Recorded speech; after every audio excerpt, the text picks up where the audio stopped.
Aconteceu que eu cheguei em Belém do Pará, numa situação muito difícil, e ali um empresário me ajudou e eu construí uma empresa, ele me ajudou e eu ia pagar aquela dívida em dólar. E eu não dei conta de pagar, o dólar foi para 470 mil reais a minha dívida, e eu não dava conta de pagar, e eu liguei para Goiânia pedindo ajuda de uma macumbeira que tem lá, para ela me ajudar a fazer os trabalhos para me pagar as contas que eu devia. Aí, ao ligar para ela, ela falou: não, você vem aqui, nós vamos fazer os trabalhos junto. Aí eu não tinha dinheiro, eu peguei o dinheiro emprestado com a agiota e fui para Goiânia. Cheguei lá, fiz os trabalhos. Quando eu levantei nas encruzilhadas, nas matas, nas águas, no cemitério, como os macumbeiros faz, é, eu passei numa cartomante, ela leu minha sorte, disse que a minha viagem ia ser muito boa. Quando eu chegasse na minha terra, ninguém ia me conhecer. Mas não me liguei com aquilo. Eu estava com 2 noras comigo e 3 netos. E tinha uma de 1 ano que eu ia comemorar o aniversário dela lá em Belém.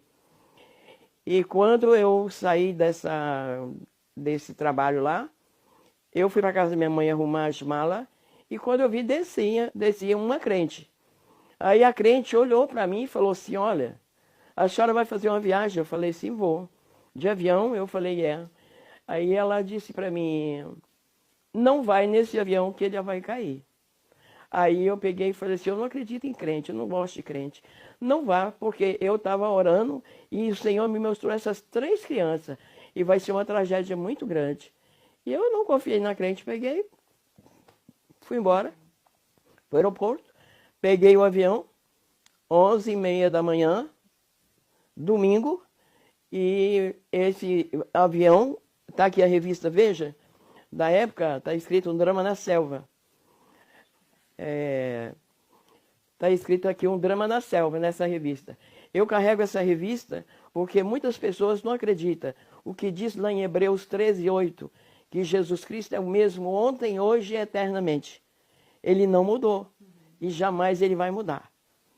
E ali, na hora que aquele avião decolou, ele fez um pouso em Imperatriz, um pouso em Marabá. Nós tínhamos que chegar às 6h10 em Belém. E quando eu olhei no relógio, era 8h40. O avião estava muito alto. Era um Boeing 737 da Varig, capacidade para 400 passageiros. E quando eu olhei no relógio, era 8h40. Eu fui perguntar por que estava demorando no aeroporto, para chegar no aeroporto de Belém, sendo que eu tinha que chegar às 6h10. Aí a aeromoça falou que ia preparar um calmante para me dar. E na hora que ela entrou para pegar o calmante, o comandante saiu e estendeu as mãos assim e falou: nós estamos perdidos. E eu vou fazer um pouso forçado. E salva-se quem puder. E naquela tragédia eu perdi uma nora e 2 netos. O pau pegou no pescoço da minha nora, arrancou o pescoço, a cabeça dela. A cabeça ficou no meu colo e o corpo em cima do banco do avião. E a mata, na época, lá onde é que caiu aquele da Gol, que o Legas passou, né? E hoje não sobrou nenhum passageiro. E passou 3 dias desaparecido esse avião. No 3º dia encontrou o avião e eles foram para resgatar as pessoas. No 4º dia que começou o resgate.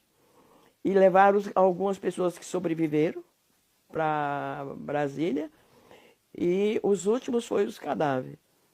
E quando eles levaram esses sacos aqui de lona para pegar os cadáveres, o primeiro corpo que ele tirou lá, que na hora que arrastou, foi o meu. E o meu corpo está aqui dentro desse saco, morta. Estou morta aqui dentro desse saco. E aí, quando eles colocaram ali, que botaram o corpo da minha nora do meu lado, o saco começou a mexer, eles abriram a boca do saco e eu estava com o meu olho aberto. E eles fizeram assim para me fechar o meu olho, eu abri o olho novamente, por 2 vezes, eles falaram: essa mulher está viva. Aí abriram todo o saco e me tiraram.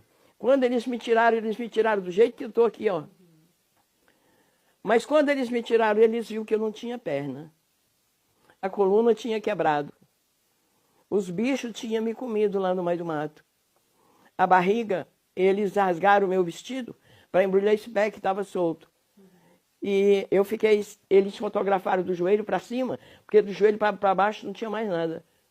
Aí cheguei em Brasília, no hospital de base, os médicos me desenganou.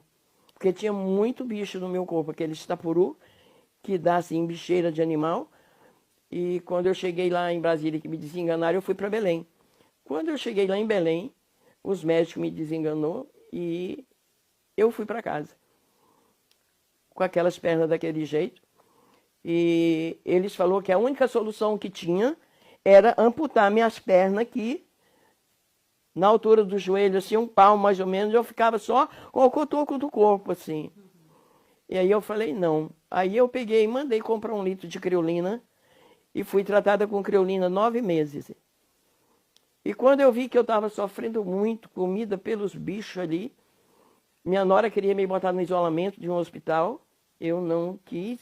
Eu peguei um revólver para mim no meu apartamento tirar minha vida. Aí me deixaram no apartamento. Quando eu fui pegar a arma, o meu telefone tocou. Eu atendi, era uma crente. Parece que os crentes estavam me perseguindo, Deus lá de Goiânia. Aí ela falou assim, olha, eu estava orando lá em São Paulo, no círculo de oração, e Deus mandou vir fazer uma obra aqui em Belém. Eu quero te dar um recado que Jesus mandou. Eu falei, me dê o recado pelo telefone. Aí ela falou, o recado é pessoalmente.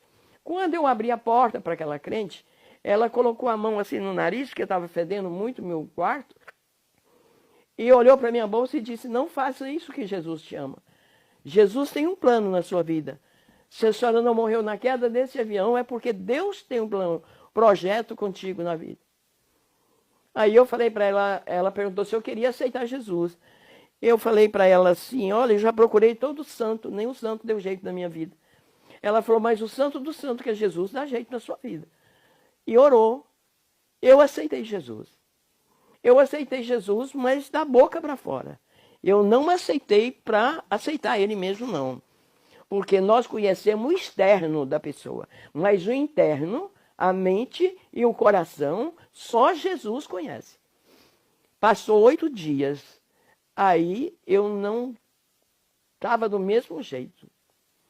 Aí a minha irmã chegou e eu pedi para me levar numa farmácia para me tomar injeção.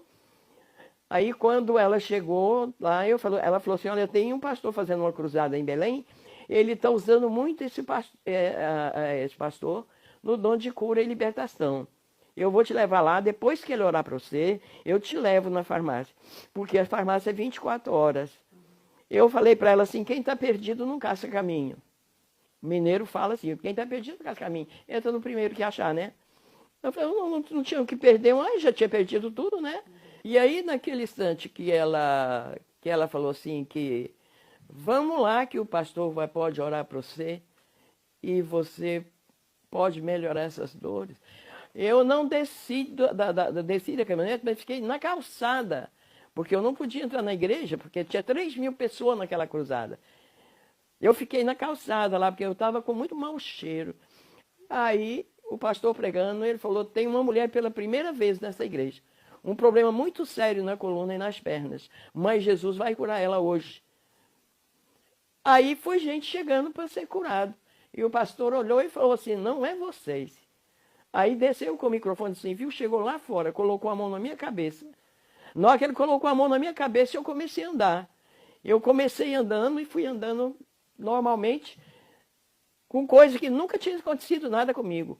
Aqueles bichos sumiram, os lábios que eu não tinha, Deus me deu novamente, as pernas, tem pernas novas, coluna nova, e com essa idade, ainda viajando, vindo de Belém, fazendo missão.